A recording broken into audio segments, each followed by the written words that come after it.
Dear student, अगला question है विक्रय संवर्धन के उद्देश्य को बताएं।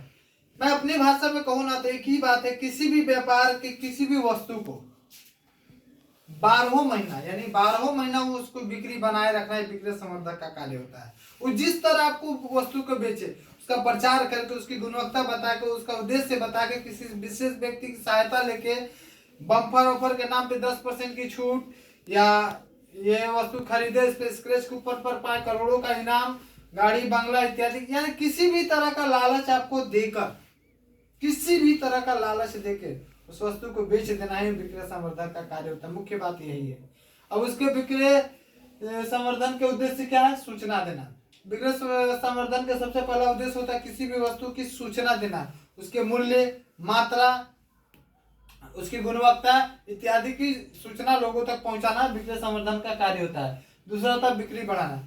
विक्रय संवर्धन का दूसरा मुख्य उद्देश्य होता है कि किसी भी वस्तु की गुण, मूल्य, विशेषता बताकर उस वस्तु की बिक्री को बढ़ाना। इसके लिए वो विशेष व्यक्तियों की सहायता भी ले सकते हैं, जैसे मुख्य नेता, अभिनेता इत्यादि की भी सहायता लेकर वो वस्तु की गुणवत्ता को बढ़ा सकते हैं। तीसरा है वस्तु को याद बनाए रखना। विक्रय संवर्धन का मुख्य उद्देश्य होता है कि किसी भी वस्तु की याद ग्राहकों के बीच में बनाए रखने के लिए वो निरंतर बार बार कोई ना कोई ऑफर या किसी न किसी तरह का छूट, 3 साबुन पे 1 साबुन फ्री, या 10 ग्राम साबुन फ्री 10 रुपये में पाए इत्यादि के उदाहरण लेकर वो आपको उसकी याद बनाए रखने के लिए निरंतर विज्ञापन और वस्तु को बाजार में वो सप्लाई यानी भेजते रहेगा। कभी कभी दिखाएगा आपको कि आ गए नए पैक में अब नया लाइफ बॉय, ये मारे कीटाणुओं को 100% इत्यादि के उदाहरण देके उसकी पहचान बाजार में वो अपना बनाए रखता है हमेशा। यही कार्य होता है विक्रय संवर्धन का। उसका अगला कार्य होता है बिक्री स्थिर रखना।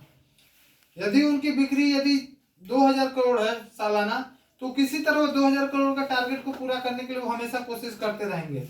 इसलिए विक्रय संवर्धन का मुख्य उद्देश्य यह भी होता है कि बिक्री को स्थिर बनाए रखना, यानी बिक्री घटनी नहीं आ पाए, उसके लिए वो किसी प्रकार का ऑफर, किसी प्रकार का विशेष लोगों की सहायता भी ले सकते हैं। लास्ट होता है अपनी वस्तु की पहचान कायम रखना। विक्रय संवर्धन का सबसे बड़ा कार्य होता है अपनी वस्तु की पहचान को कायम रखना है।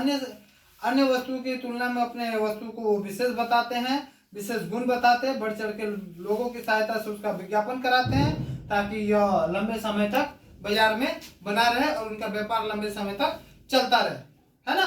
यही है विक्रय संवर्धन। यानी विक्रय संवर्धन किसी भी वस्तु को लंबे समय तक बाजार में बनाए रखना, बिक्री के साथ ही विक्रय संवर्धन का कार्य होता है। ठीक है।